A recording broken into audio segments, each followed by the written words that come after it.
theory where good things That's only Rico's intro. Yeah. Imagine if we had an intro. No one was waiting for anything.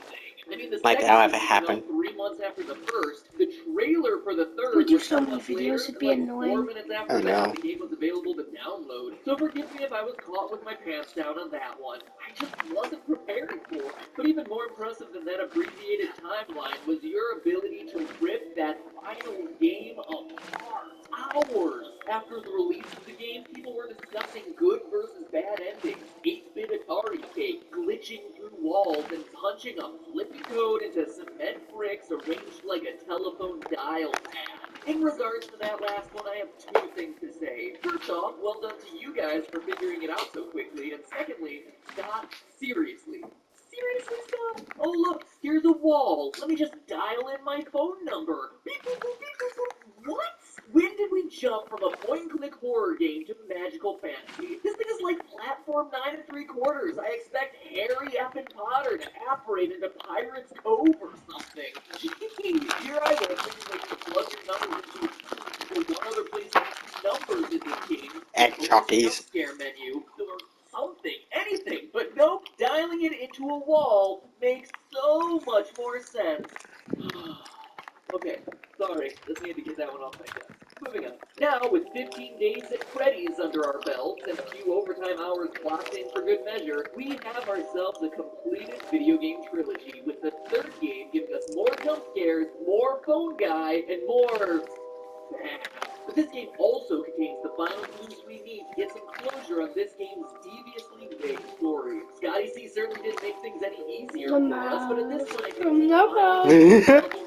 Don't make you figure that song. Yeah. to assemble a fairly accurate picture of this franchise's lore. Since you guys had a, let's just say, above average interest in this theory, I wanted to create something that answered as many questions as possible about this franchise. But beyond just the details, the question we all want an answer to is, what exactly happened in the story throughout this series? It's a pretty fundamental question to not have an answer to, and yet, despite thousands of videos, forum entries, and Tumblr posts, hey, put that away, you behave yourself. This game is already scary enough without you sticking your hook somewhere it doesn't belong, okay? Despite all those things, we still don't have a clear picture of Mamma mia.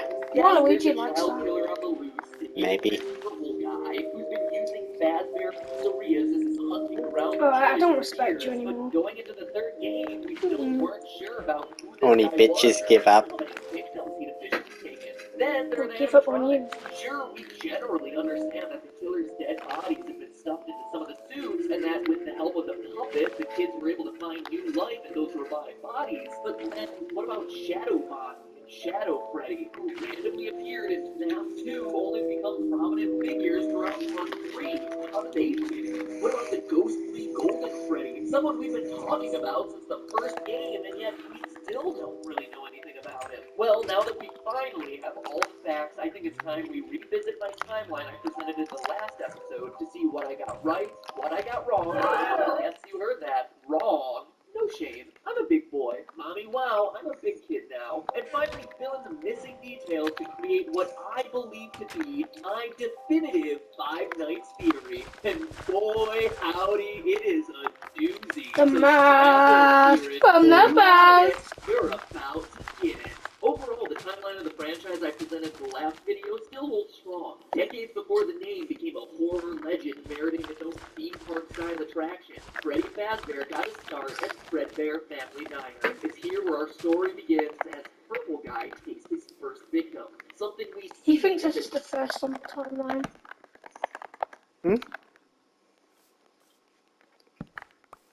What? He's already wrong.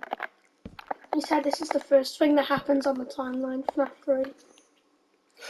No, Cake minigame from Five Nights at Freddy's 2. you misheard What it. tells us that this is Fredbear's and first in the timeline? Well, as I said last time, in addition to it being a small space, the only character we see is Freddy, whereas all other minigames feature multiple animatronics. He's also holding a cupcake. Since that would later become Chica's signature item, the event depicted in this game must have come before she was created. Additionally, notice that the purple guy's murder takes place outside the building. This is the only time we see him murder someone outside the walls of a has their building, which implies that this is likely his first victim. Serial killers often have what's known as a signature, a way of killing that's unique to him and him alone.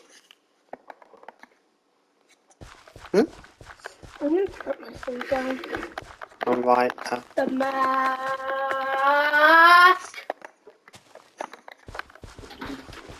For the best.